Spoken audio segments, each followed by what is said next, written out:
हाथों को हिलाओ, थैंक यू जीसस। हिलाओ हिलाओ हिलाओ अपने हाथों को, थैंक यू जीसस बोलते ऊंची आवाज में।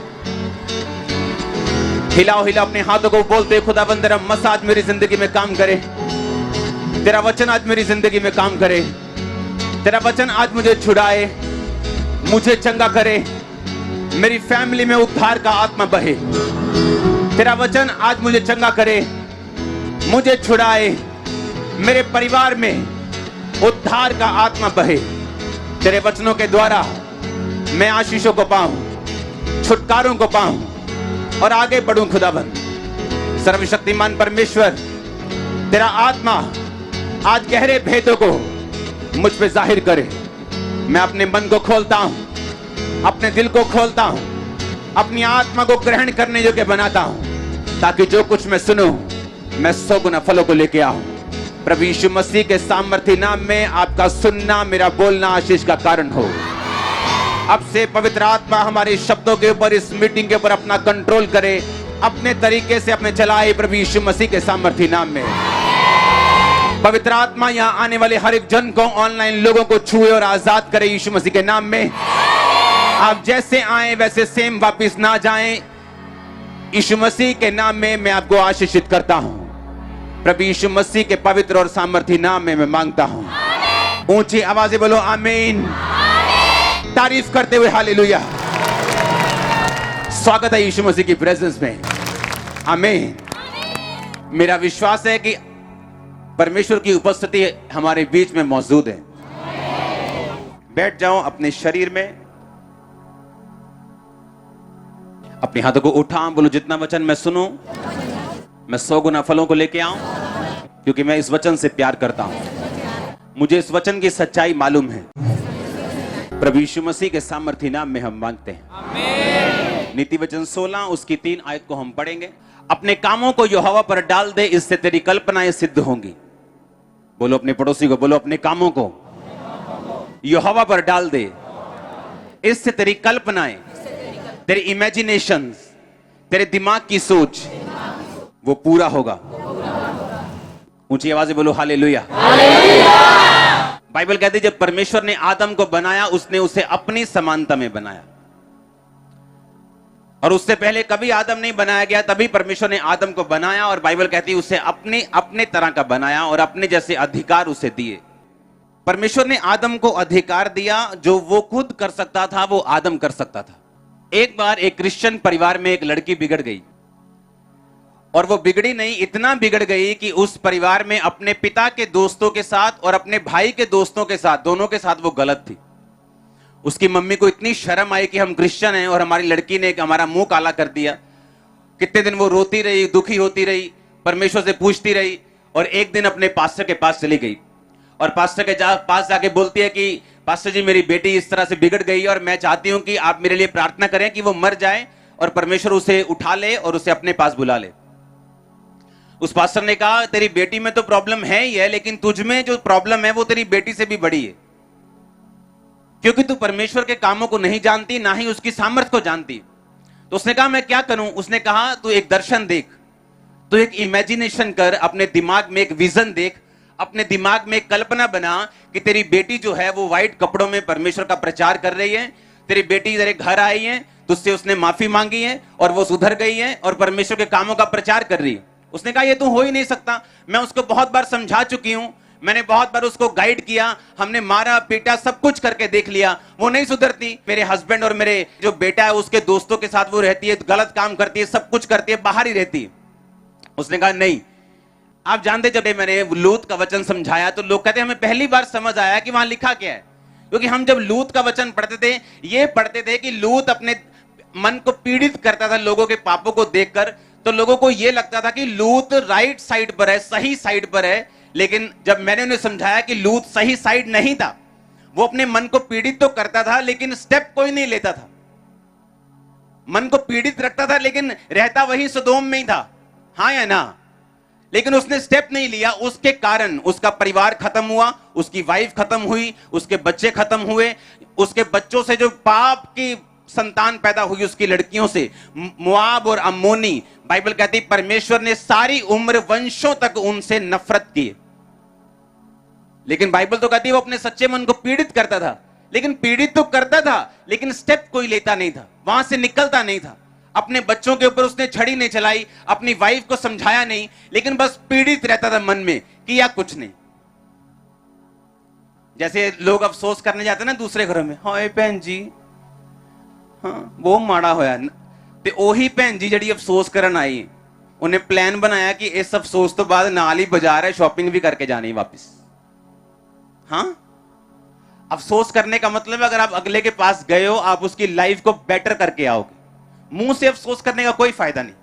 उसी तरह का अफसोस लूत कर रहा था, मुंह से अफसोस कर रहा था, लेकिन करना क्या चाहिए, स्टेप क्या लेना चाहिए, उसमें वो कमजोर था।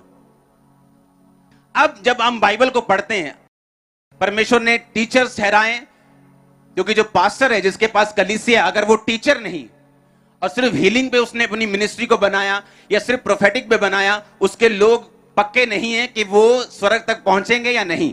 हाँ, चंगाई ले सकते हैं, बरकत ले सकते हैं, लेकिन हेवन तक पहुंचेंगे कि नहीं, क्योंकि वो आपको टीचिंग लेके जाएगी। इसीलिए जरूरी है कि हर एक मेगा पास्टर जिसके पास बड़ी चर्च है, वो अपने लोगों को टीचिंग में लेके जाए, ताकि वो वर्ड को, वचन को उन्हीं आंखों से पढ़ सकें जिन्हीं आंखों से उनका अगुआ पढ़ रहा है। आमीन। या जिन आंखों से पवित्र आत्मा चाहता है कि वो पढ़े, वो उन्हीं आंखों से उसे पढ़ सके।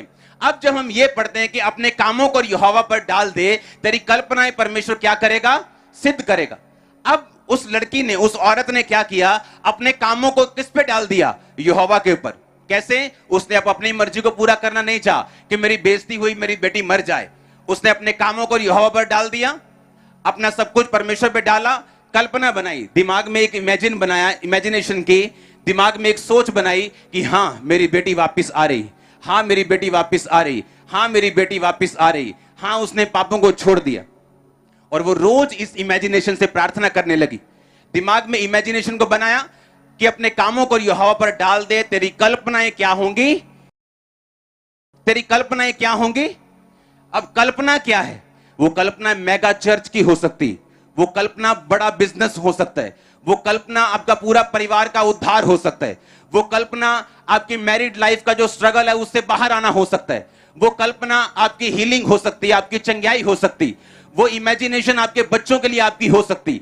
परमेश्वर कहता अगर तू अपने कामों को मुझ पे डाल देगा, मैं तेरी कल्पनाओं को क्या कर दूंगा, सिद्ध कर दूंगा। अब जब इस वचन को हम वैसे पढ़ेंगे तो हम ऐसे पढ़ के आगे निकल जाएंगे, लेकिन इस वचन के पीछे जो पावर है परमेश्वर की, वो हमें कभी भी समझ नहीं आएगी। लेकिन आज आप उस पावर से भर के वापस जा रहे हैं, आप इक्विप्ड होके जा रहे हैं, आप हथियारों से लैस होके आज से वापस जा रहे हैं। और मैं यीशु मसीह के नाम में बड़े कामों को आपकी लाइफ पे होता हुआ देख रहा हूं। मैंने कहा बड़ी इमेजिनेशंस को पूरा होते हुए देख रहा हूं। वो कोई भी क्यों ना हो, यीशु मसीह के नाम में उसे मैं पूरा होते हुए देख रहा हूं। परमेश्वर कहता तेरी कल्पनाएं सिद्ध होंगी। उसने ये नहीं कहा पर तेरी कल्पना इस लेवल की होनी चाहिए, तेरी कल्पना आगे नहीं जानी चाहिए, तेरी कल्पना बस 10,000 लोगों से ऊपर नहीं होनी चाहिए, तेरी कल्पना बस हीलिंग इतनी होनी चाहिए, कैंसर की कल्पना नहीं होनी चाहिए कि वो हील हो जाए, बस सिर दर्द तक रहनी चाहिए। उसने ये नहीं कहा।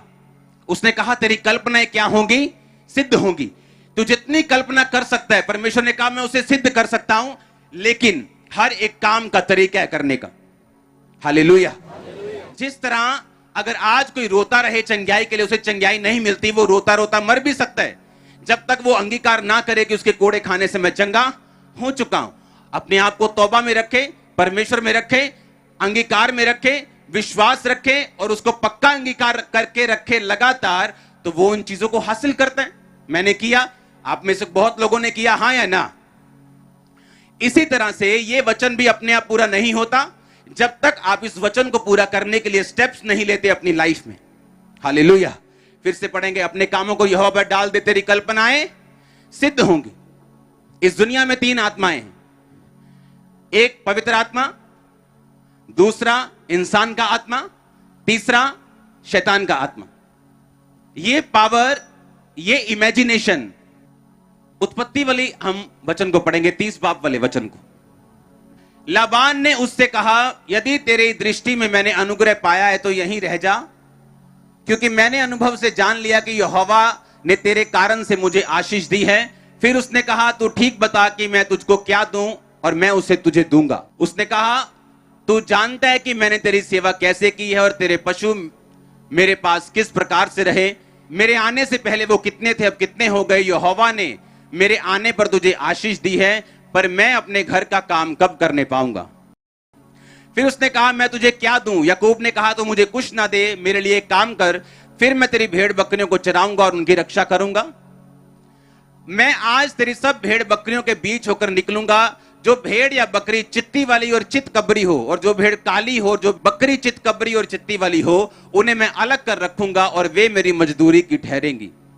जब आगे को मेरी मजदूरी की चर्चा तेरे सामने चले, तब धर्म की यह साक्षी होगी, अर्थात बकरियों में से जो कोई चित्ती वाली या चित कबरी हो, या भेड़ों में से जो कोई काली ना हो, और मेरे पास मिले तो वो चोरी की होगी। तब लाबान ने कहा, तेरे कहने के अनुसार हो। तब उसने उसी दिन धारी वाले और चित कबरे बकरों और चित्ती वाली और चित कबरी बकरियों को, अर्थात जो कुछ उनमें उजलापन था, उनको और सब काली भेड़ों को अलग करके अपने पुत्रों के हाथ में सौंप दिया। और उसने अपने और याकूब के बीच में 3 दिन के मार्ग का अंतर ठहराया, और याकूब लाबान की भेड़ बकरियों को चराने लगा। तब याकूब ने चिनार, बादाम और अमोन वृक्ष की हरी हरी छड़ियां लेकर उन्हें कहीं कहीं से छील कर धारीदार बना दिया, ऐसे कि उन छड़ियों की सफेदी दिखाई देने लगी। तब छीली हुई छड़ियों को भेड़ बकरियों के सामने उनके पीने के पानी के कठोतों के में खड़ा किया, और जब वो पानी पीने के लिए वहां गई, तब वहां गाभिन हो गई। याकूब ने राहेल और लिया को मैदान में अपनी भेड़ बकरियों के पास बुलाकर कहा, तुम्हारे पिता के मुख से मुझे जान पड़ता है कि वह मुझे पहले के समान अब नहीं देखता, पर मेरे पिता का परमेश्वर मेरे संग है। जब मूसा इस्राएलियों को छुड़ाने के लिए गया, तो वहां पर जो जादूगर थे, उन्होंने अपनी सांप को क्या बना दिया था? क्या वो फेक था? क्या वो सांप नकली था कि असली था? असली था ना, फेक तो नहीं था। वो चमत्कार जो जादूगरों के द्वारा किया गया, वो असली था कि नकली था? असली था, वो सांप असली था। और जब परमेश्वर मूसा को भेज रहा था, तो परमेश्वर को मालूम था कि उन जादूगरों के पास ये पावर है कि वो छड़ी को सांप बना सकते हैं। तो परमेश्वर ने मूसा को कहा, उनके पास पावर है, लेकिन मैं भी तुझे पावर देके भेजता हूं, तू जो सांप बनाएगा वो उनके सांप को क्या कर लेगा? खा जाएगा। एक बात याद रखो, इस दुनिया में हीलिंग सिर्फ चर्चिस में नहीं होती, शैतानी जगहों पर भी होती।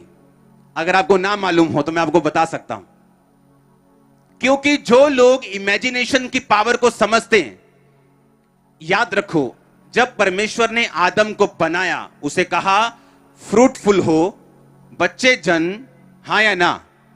अगर वो आदम परमेश्वर से हट जाए, तो क्या उसके बच्चे होते हैं कि नहीं होते? होते हैं। तभी तो दुनिया की आबादी बढ़ रही है। अगर कोई क्रिश्चियन नहीं है तो बच्चे उन्हें बंद हो जाते हैं क्या? क्यों? क्योंकि परमेश्वर ने आदम के लिए ये रूल ठहराया और उसको इस सिस्टम में डाल दिया। अब ध्यान से समझना, चाहे वो मसीह से हट जाए, लेकिन बच्चे तब भी दुनिया के बच्चे हो रहे कि नहीं हो रहे? जब परमेश्वर ने आदम को बनाया, बाइबल कहती उसने आदम को अपनी ही समानता में, यानी जब परमेश्वर आदम को बना रहा था, उसने ये नहीं सोचा कि मैं इसको कम बनाऊंगा, उसने कहा मैं इसको अपने जैसा बनाऊंगा। बाइबल कहती इस जगत की नींव को, आप जानते हैं धरती के नीचे पानी है कि नहीं? कोई 1000 फुट पे है, पंजाब में 100 फुट पे, 150 फुट पे है, लेकिन धरती के नीचे पानी। परमेश्वर ने पानी के ऊपर धरती की नींव को स्थिर किया। और कैसे किया? बाइबल कहती परमेश्वर ने कहा बुद्धि से ही तूने धरती की नींव डाली, और समझ के द्वारा उसको क्या किया? स्थिर किया। बुद्धि, यानी जब परमेश्वर ने धरती की नींव डाली, तो सबसे पहले उसने अपने दिमाग में उसे इमेजिन किया। और जब परमेश्वर ने इमेजिन किया अपनी बुद्धि से, तो परमेश्वर ने अपने इमेजिनेशन के ऊपर अपने वर्ड को भेजा, आकाश बन जाए, पृथ्वी बन जाए। तो बाइबल कहती है वो वैसा ही हो गया। अब जब परमेश्वर ने आदम को बनाया, अब परमेश्वर ने वही अधिकार सेम आदम के अंदर डाले हुए हैं। जब, सुनो मेरी बात, हम जब सॉन्ग गाते हैं, हां, मसे का सॉन्ग गाते हैं, आपको सामर्थ फील होती है कि नहीं होती? हमें दिल करता ताली बजाऊं जोर से, है ना? करता है कि नहीं? किसी का दिल करता मैं नाचूं, किसी का दिल करता है मैं जोर से हालेलुया, करता है कि नहीं करता? वही सेम सॉन्ग अगर आप शैतानी लगा दें, हां, वो डांस करने का दिल करता है कि नहीं करता? क्यों? क्योंकि वो भी एक पावर है, लेकिन वो पावर किसकी है? शैतान की। और ये पावर किसकी है? आज लोग अगर आप देखें जापान में, चाइना में, तो ऐसी उनके पास तरीके हैं जिससे वो आदमियों को हील करते हैं अपनी इमेजिनेशन से, पर वो आत्मा उद्धार का आत्मा नहीं, और वो लिमिटेड है। मूसा जिन जादूगरों के साथ उसका सामना हुआ, वो सांप बना सकते थे, अच्छा उसके बाद अपना हाथ ऐसा कर सकते थे, उसके बाद थोड़े बहुत मिरेकल कर सकते थे, लेकिन मूसा बड़े के बाद बड़ा चमत्कार करता गया, उन्होंने हाथ खड़े कर दिए, कहते इसके बाद कुछ नहीं हो सकता। हाँ या ना? सुनो मेरी बात, कई आप देशों में चले जाओ, इमेजिनेशन से कहते भाई ये इमेजिन करना, आप इस तरह से ध्यान करेंगे और आपको चंगाई मिल जाएगी। करते कि नहीं करते? और वो रियल है, क्योंकि उनको ये रूल मालूम है कि अपनी इमेजिनेशन को एक्टिवेट करके हम मटेरियल वर्ल्ड के ऊपर, दुनियावी वर्ल्ड के ऊपर हम कब्जा कर सकते हैं।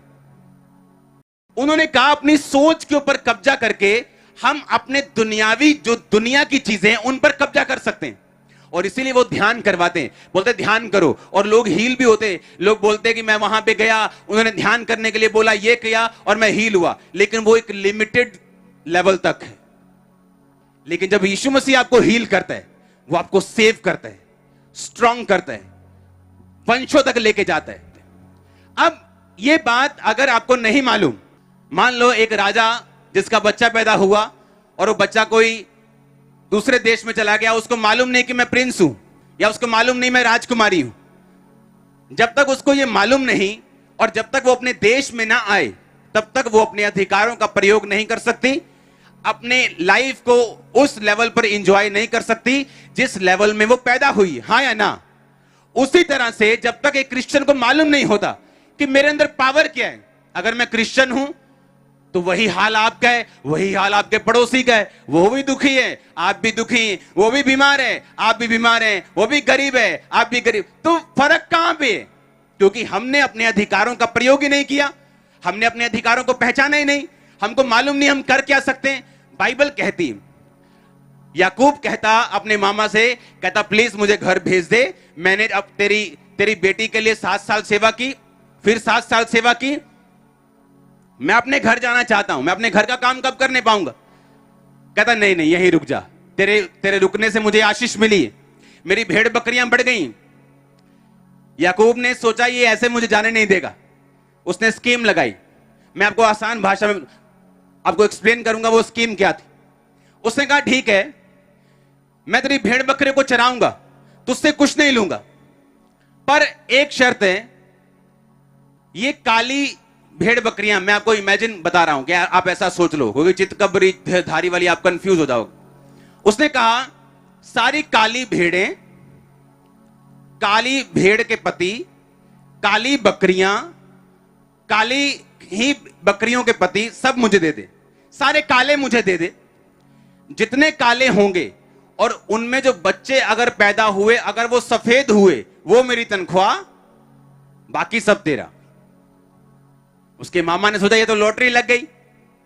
अब काली मां है, अफ्रीका की मां है, अफ्रीका का बाप है, बच्चा अंग्रेज पैदा होगा ही नहीं।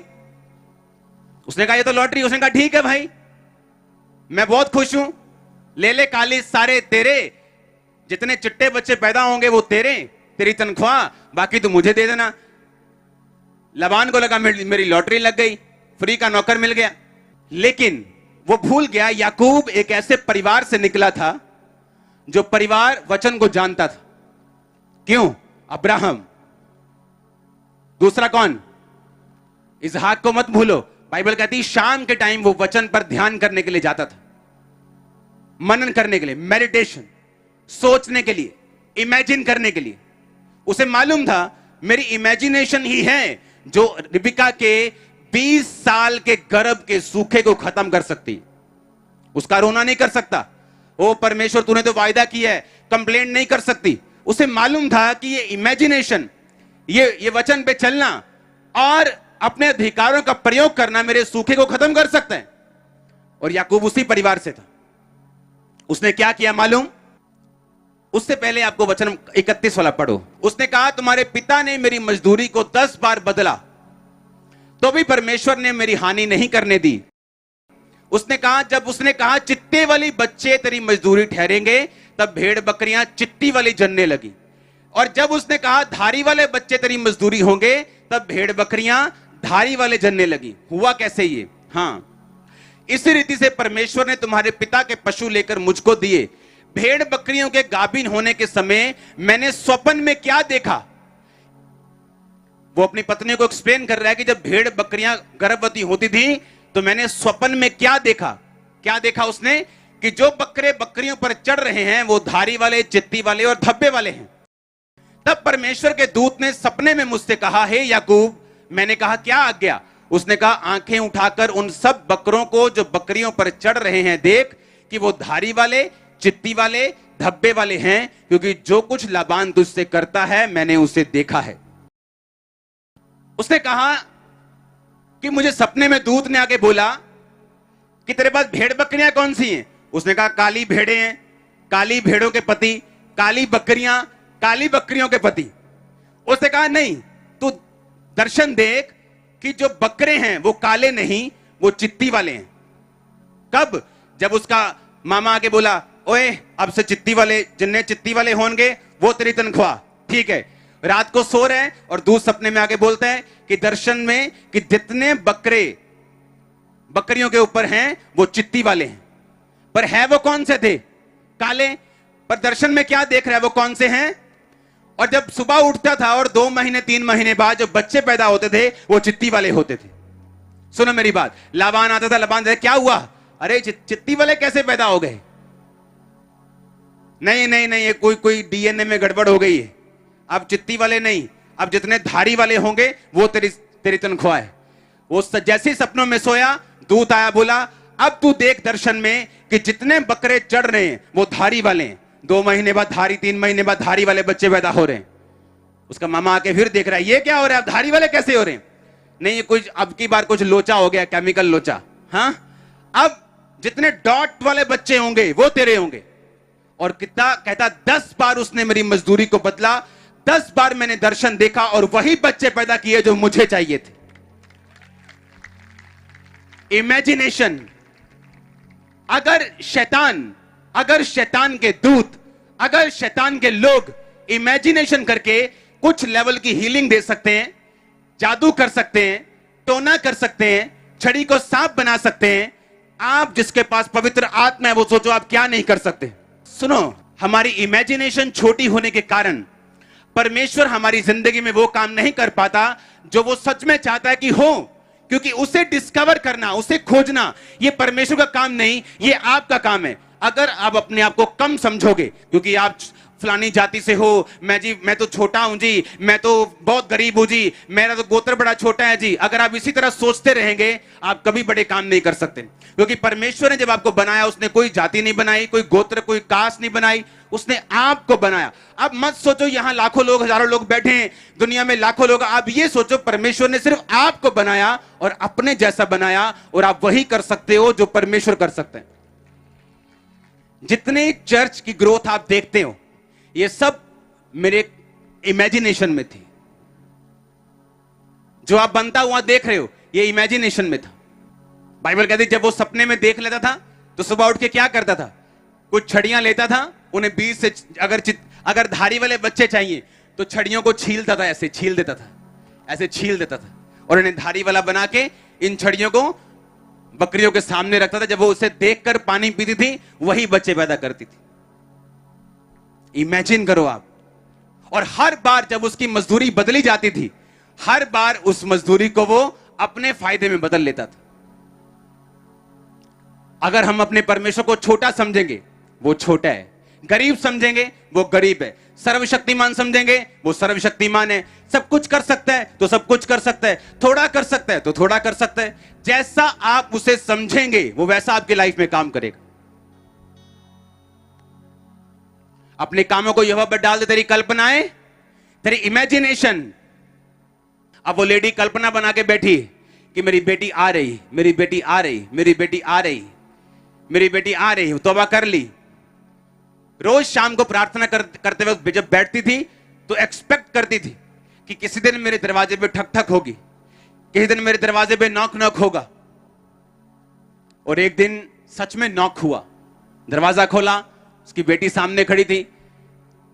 जब सामने खड़ी तो उसे, उसकी बेटी के दिल में जो था कि सुसाइड करने वो जा रही थी, उसकी मां पीछे इमेजिनेशन में थी कि मेरी बेटी को परमेश्वर बदल रहा है, और वो थैंक्स कर रही थी, प्रार्थना कर रही थी। और उसने कहा मेरा दिल ऐसा मुझे हुआ कि मरने से पहले मुझे गिल्टी फील हुआ बहुत कि मैंने गलत काम किया और मैं सुसाइड करने जा रही थी, लेकिन मुझे ऐसा लगा कि मैं एक बार अपनी मां से मिल लूं। तो उसके दिल में था कि अगर मैं अपनी मां से मिलूं तो वो बहुत गुस्से वाली है, पता नहीं मुझे स्वीकार नहीं करेगी, अगर वो नहीं करेगी वापिस आ जाऊंगी, सुसाइड कर लूंगी, लेकिन एक बार मैं ट्राई करना चाहती हूं। जैसे ही वो दरवाजे पे गई, उसे नहीं मालूम था उसकी मां बदल चुकी, उसकी मां का माइंड पास्टर ने चेंज कर दिया। जैसे ही उसने दरवाजा खोला, उसकी मां रो पड़ी, उसे गले से लगाया, वो भी रो पड़ी। और आज वो लड़की प्रचारक है, वो लड़की जो वेश्या थी प्रचारक है, आज प्रीचिंग करती पूरी दुनिया में। हालेलुया। अपने कामों को यहोवा पर डाल दे, तेरी कल्पनाएं सिद्ध होंगी। आप कुछ भी कर सकते हैं अपने, अगर आप इस अधिकार को समझें कि जब परमेश्वर ने आदम को बनाया उसने अपने जैसा बनाया। अगर आज परमेश्वर आदम से हटता भी है, अगर आज आदम प्रभु से दूर हो जाए, आदम तब भी किसी लेवल तक यह चमत्कार कर सकता है। आपको मालूम, शैतान की आत्मा के द्वारा, क्योंकि same imagination, same rule devil kingdom में भी, क्योंकि शैतान कॉपी करने वाला है। मूसा सांप बनाया, कहते हमने भी सांप बनाया, क्योंकि शैतान भी स्पिरिचुअल जो रूल्स है वो उन्हें जानता समझता है, इसलिए वो डेविलिश म्यूजिक तैयार करता है, डेविलिश जगहों को तैयार करता है, उसे मालूम है स्पिरिचुअल रूल्स क्या हैं। और आज जब आदम इंसान प्रभु से हट जाए किसी लेवल तक, इसी रूल्स के जरिए वो काम कर सकता है, पर उसे यह बात मालूम होनी चाहिए कि उद्धार सिर्फ एक ही नाम के नीचे, उस नाम का नाम, उस नाम को बुलाओ ऊंची आवाज में, कौन सा है? बोलो यीशु, ऊंची आवाज में बोलो यीशु। हालेलुया, जोर से हालेलुया बोलो एक बार, जोर से। अगर आप समझ जाएं आपकी इमेजिनेशन पावर कितनी, आप रोना बंद कर देंगे कि अभी आप कहां पे, सिचुएशन क्या है, बीमारी क्या है, क्या दिक्कत है। अगर आप उस पावर को समझ जाएं जो परमेश्वर ने आपको दी है। इमेजिन करो अगर शैतानी लोग इस पावर से एक लेवल तक काम कर सकते हैं, आप सोचो किस लेवल तक जा सकते हैं, जबकि परमेश्वर का आत्मा आपके पास है। अब इंसान की आत्मा को चॉइस करने की, वो शैतान की आत्मा के साथ काम करना चाहता है या वो परमेश्वर की आत्मा के साथ काम करना चाहता है। एक जादूगर जो सांप को, छड़ी को सांप बना रहा है, हो सकता है अपनी लाइफ में हर तरफ वो फेल हो, बस वही पावर उसके पास। लेकिन जब आप उसको सांप बनाएंगे, आप चारों तरफ से सक्सेसफुल होंगे साथ साथ। क्यों? क्योंकि आप परमेश्वर की आत्मा से जो काम कर रहे हैं,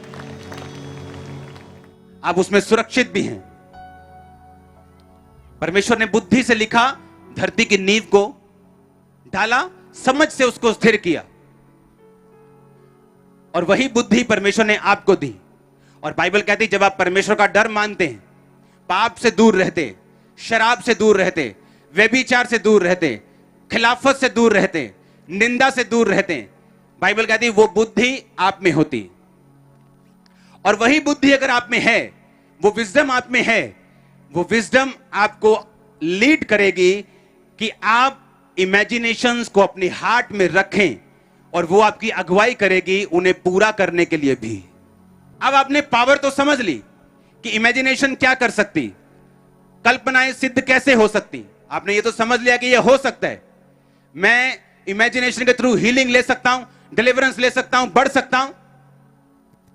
लेकिन अब आप याकूब की तरह छड़ियां छीलोगे, क्योंकि उसको तो बकरियों की प्रॉब्लम थी, लेकिन आप बकरियों की प्रॉब्लम से नहीं आए हो, हाँ या ना?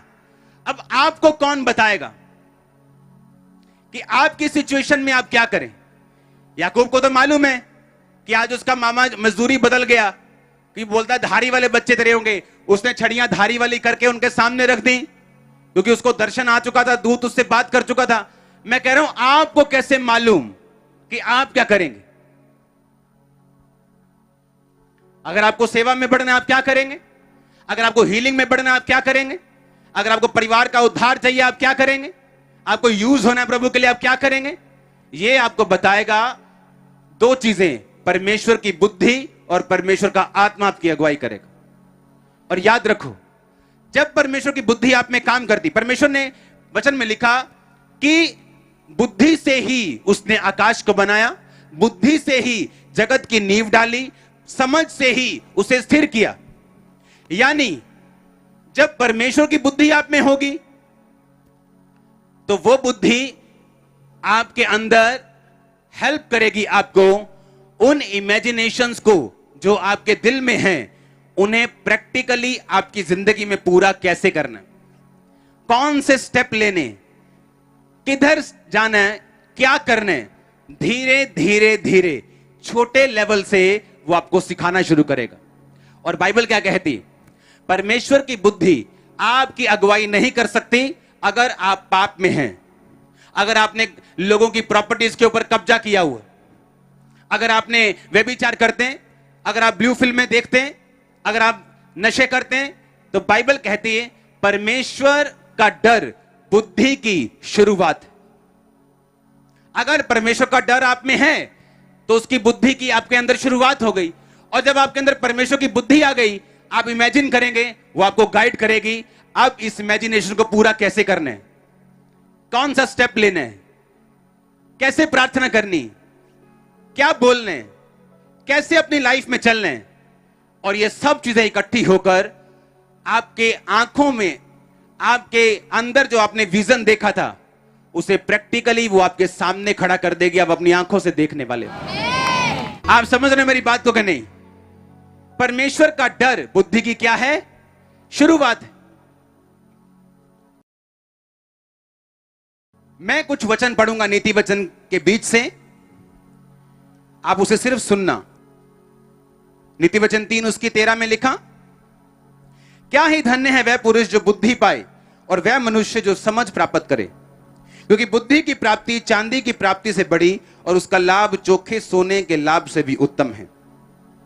वह मूंगे से अधिक अनमोल, जितनी वस्तुओं की तू लालसा करता है उनमें से कोई भी उसके तुल्य ना ठहरेगी। उसके दाहिने हाथ में लंबी आयु और उसके बाहिने हाथ में धन और महिमा है। उसके मार्ग आनंददायक हैं और उसके सब मार्ग कुशल के हैं। जो बुद्धि को ग्रहण कर लेते हैं उनके लिए वो जीवन का वृक्ष बनती है और जो उसको पकड़े रहते हैं वह धन्य हैं। यहोवा ने पृथ्वी की नींव बुद्धि से डाली और स्वर्ग को समझ के द्वारा स्थिर किया। उसके ज्ञान के द्वारा गहरे सागर फूट निकले और आकाश मंडल से औंस टपकती है। ऊंची आवाज से बोलो आमीन। नीति वचन 4 उसकी 5 आयत, बुद्धि को प्राप्त कर, समझ को भी प्राप्त कर, उनको भूल ना जाना, ना मेरी बातों को छोड़ना। बुद्धि को ना छोड़, वो तेरी रक्षा करेगी। उसकी प्रीति रख, उससे प्रीति रख, वह तेरा पहरा देगी। बुद्धि श्रेष्ठ है, इसलिए उसकी प्राप्ति के लिए यत्न कर। जो कुछ तू प्राप्त करे प्राप्त कर, पर समझ की प्राप्ति का यत्न घटने ना पाए। सब ऊंची आवाज से बोलो आमीन। नीति वचन 5 उसकी 1 आयत है, मेरे पुत्र मेरी बुद्धि की बातों पर ध्यान दे, मेरी समझ की ओर कान लगा, जिससे तेरा विवेक सुरक्षित बना रहे और तू ज्ञान के वचनों को थामे रहे। क्योंकि पराई स्त्री के होठों से मधु टपकता है, उसकी बातें तेल से भी अधिक चिकनी हैं, परंतु इसका परिणाम नागदोना सा कड़वा और 2 धारी तलवार सा पैना है। उसके पांव मौत की ओर बढ़ते हैं, उसके पग अधोलोक तक पहुंचते हैं। इसलिए उसे जीवन का समथर पथ नहीं मिल पाता। बाइबल कहती है उसका रास्ता कभी भी प्लेन नहीं हो पाता। जो लोग पराई स्त्रियों पर की तरफ जाते हैं उनके चाल चलन में चंचलता है, परंतु वह उसे आप नहीं जानती। हे मेरे पुत्रों मेरी सुनो, मेरी बातों से मुंह ना मोड़ो। ऐसी स्त्री से दूर ही रहे, उसकी देवड़ी के पास भी मत जाना। कहीं ऐसा ना हो तू अपना यश यानी अपनी इज्जत औरों के हाथ और अपना जीवन क्रूर जन के वश में कर दे, या पराये लोग तेरी कमाई से अपना पेट भरें और परदेशी मनुष्य तेरे परिश्रम का फल अपने घर में रखें। ये सारी बुद्धि की बातें हैं, क्योंकि अगर परमेश्वर की बुद्धि आप में हुई तो वो उन इमेजिनेशन को पूरा करने के लिए आपकी क्या करेगा? अगुवाई करेगा। आपको ये तो मालूम हो गया, इमेजिनेशन एक पावर है, चाहे वो डेविलिश हो, चाहे वो स्पिरिचुअल हो, परमेश्वर की हो, काम करती है। लेकिन डेविलिश शैतान की लिमिटेड है, परमेश्वर की अनलिमिटेड है और उद्धार भी देती है। और ये अधिकार याकूब को मालूम थे। अब एक है कि पावर के बारे में मालूम होना, एक है इस बात के लिए मालूम होना कि मेरे घर में यह बंदूक पड़ी है, और दूसरी बात यह है कि उस बंदूक को चलाना भी आना चाहिए। आज मैंने आपको बताया कि आपके पास एक बंदूक है अपनी इमेजिनेशन की, और चलानी कैसे है? कहता बुद्धि के साथ तुम उसे चला सकते हो। और बुद्धि क्या है? परमेश्वर का डर मानना क्या है? बुद्धि की शुरुआत है। कहता तेरी आयु बढ़ेगी, तू कुशल से रहेगा। जिसके पास बुद्धि है, लिखा उसके मार्ग आनंददायक होंगे। वो रात को सो जाएगा, लेट जाएगा बिना किसी तकलीफ के। क्योंकि जब परमेश्वर की बुद्धि आपके पास होती, और क्या निशानी है कि परमेश्वर की बुद्धि आपके पास है?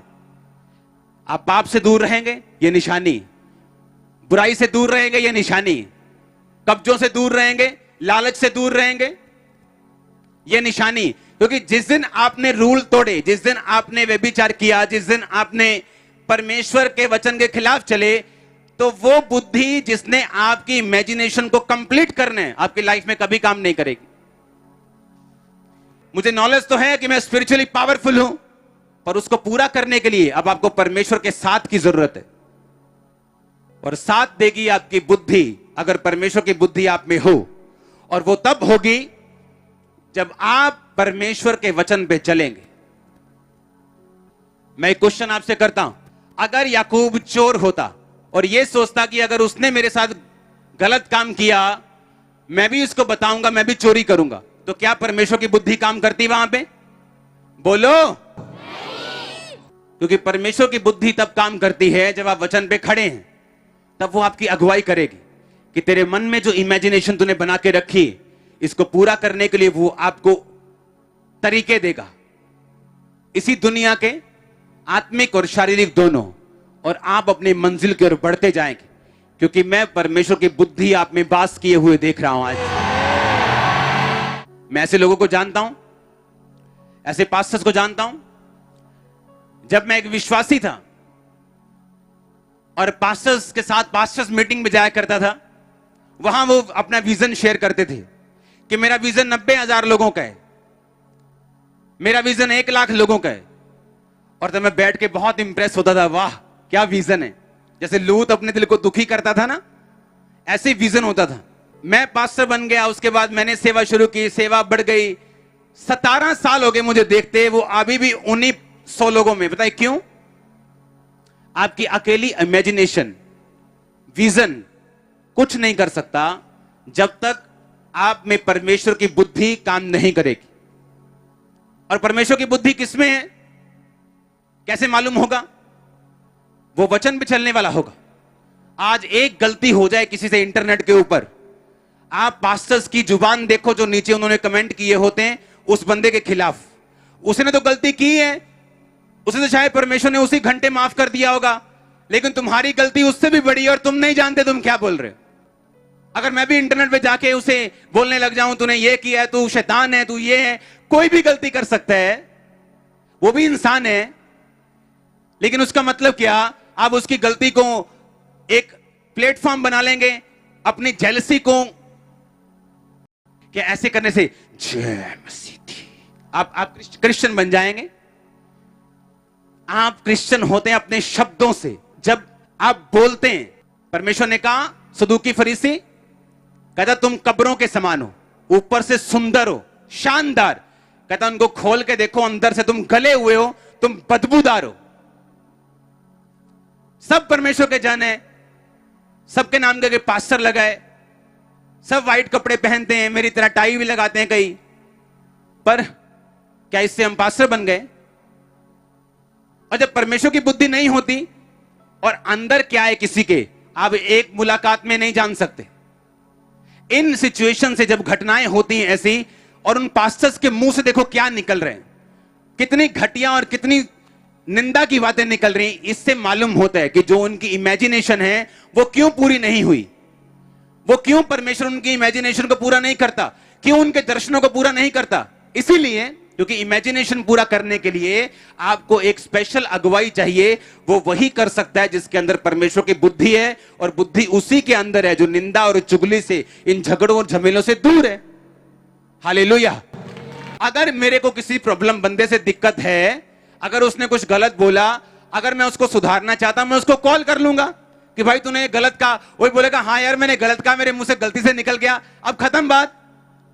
लेकिन प्रॉब्लम ये है, जब एक व्यक्ति कामयाब होना शुरू होता है और दूसरे लोग उससे जेलसी करते, बस उसकी एक गलती को पकड़ना चाहते, जिस तरह यीशु मसीह की गलती को सदूकी और फरीसी पकड़ना चाहते थे, कौन सी गलती इसके मुंह से निकले, इनु टाल ली, इनु केर लिए होनी फटाफट। और ये सब बातें बाइबल के खिलाफ हैं। हो सकता है एक पापी, एक शराबी इतना प्रभु के सामने पापी ना हो जितना ये काम करने वाले परमेश्वर के सामने अपराधी ठहरेंगे। इसीलिए हर व्यक्ति की लाइफ में रिजल्ट नहीं है। हर व्यक्ति इमेजिनेशन कर सकता है, अगर जिसको मालूम है कि इसमें पावर है, मेरी कल्पनाओं में पावर है, लेकिन उसको पूरा करने के लिए अगले स्टेप्स की जरूरत है। God bless you all. आमीन। ऊंचा आशीष आपकी चर्च। हमारे YouTube चैनल को सब्सक्राइब करें ताकि आप परमेश्वर के गहरे भेदों को जान सकें कि कैसे आप परमेश्वर में बढ़ सकते हैं, कैसे आप दुष्ट आत्माओं से, नशों से, बीमारियों से और वंशों के श्रापों से आजाद हो सकते हैं।